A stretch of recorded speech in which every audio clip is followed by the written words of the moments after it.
So we all know what digital twin really is. It's sort of a link between the physical world and the digital world. Something that you all might know of, but it's not really much spoken about, is the digital thread part. And then now I'm going to sort of try to focus on the digital thread part. It's basically a communication lifecycle between the digital world and its physical replica. And it includes, in the physical world, all the assets and the people and all the players, while in that digital world, it's pretty much a bunch of algorithms, clever algorithms. You can call them AI if you want to. But the digital thread is one of the key things that actually links the two together. It's not just a communication channel, but it's also a store of all the life cycle information that happens between. So you can go back and forth between its digital replica. In the physical world, you can't really rewind the time, but in the digital world, you can rewind the time, and then the digital thread actually helps you do that. And also, the digital world will have the possibility of fast forwarding in the time with predictions and inference abilities. So this digital thread also talks about a communication channel between the two, physical and the digital world. And there needs to be, we all know there needs to be a two-way communication. But that is currently not possible. I've not really seen really good example of two-way communication. Majority of the time it's the physical world information coming into the digital world, and the digital world just visualizing or analyzing that information. So what we're trying to do in the AEC world is trying to create a digital twin of the construction world. And we do that by sort of strategizing in a way that it's what we call the autopilot of the construction. So you've seen or might have read about the levels of autonomy in autonomous vehicles, where you go through different levels and eventually reach level 5, where your car is pretty much fully autonomous, does not need a human to do any sort of decision making or driving. But it has to go through those different levels, and then slowly through those levels, the human involvement of decision making starts to reduce. We're actually taking a very similar approach with the AEC autopilot, where you will end up being a fully autonomous, you can imagine, a construction site. And that will be a proper digital twin where the communication will be back and forth. The whole versioning system will be working, the whole life cycle will be recorded. But to actually get through that, we have to pretty much go through it. And we all know the AEC industry has a lot of potential to be digitized. So to start off with, you start talking about static data, and that's where we pretty much have been in the past few years. We're sort of achieving level 2 autonomy, where a lot of automation has started to appear in this industry, which is great to see. Still human interpretation of those results required into decision making. And eventually we're sort of pretty much heading in the next few years into level 3 autonomy. And level 5, you can imagine a construction site without humans working on its own, pretty much similar to the manufacturing industry, how they revolutionized the factory environments.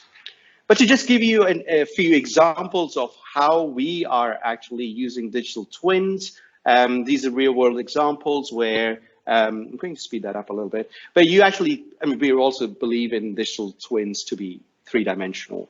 So you'll be able to visualize all of it. So first of all, you've got to bring all your data into the digital twin. So you have to replicate that physical environment. But more importantly, that you should be able to see that difference of versions between what your digital twin actually represents before and after.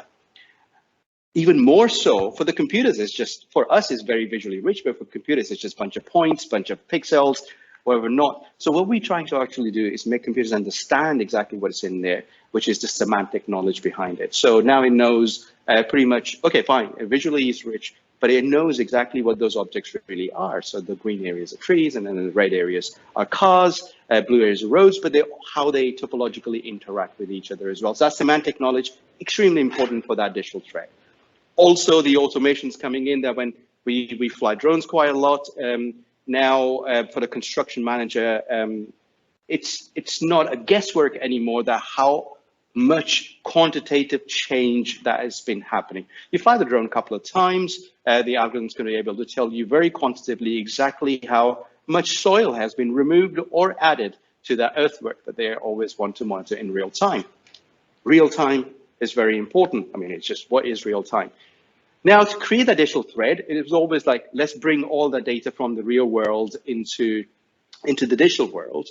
But then you have to go down the route of, oh, let's put sensors out there. Let's start relying on another level of sort of a technology, IoTs, still quite disparate in standardization.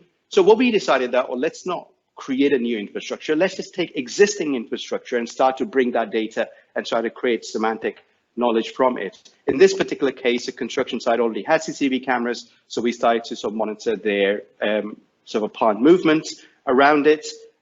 Similarly, another bit of a camera footage where you start to monitor the workflows and other plants moving around and being tracked around. Now, this potentially gives a site manager true and quantitative ability, because we can then take that information and then sort of localize it into that 3D world, into the geospatial world. And now the manager can actually see that exactly where the crane has been moving around, if it was active for a period of time or not, how the earthworks are changing the soil. So we're not creating new technology infrastructure, sensory infrastructure. We're actually just using what's already out there, trying to extract more semantic knowledge from it. Our customers have been going on and on about how they've sort of improved the carbon emissions by 95%. Decision making has improved. The workforce on the ground, like for M25, has been less. But eventually, whatever we're doing at the moment is still pretty much sits in that level 1, level 2 part. Still, the decision making is based on humans. They are the most experienced in this industry, and they'll carry on being for a while. But eventually, the next evolution would relieve that pain, make it more productive, make it more predictable, and it become more reactive rather than proactive in this case. That's from me.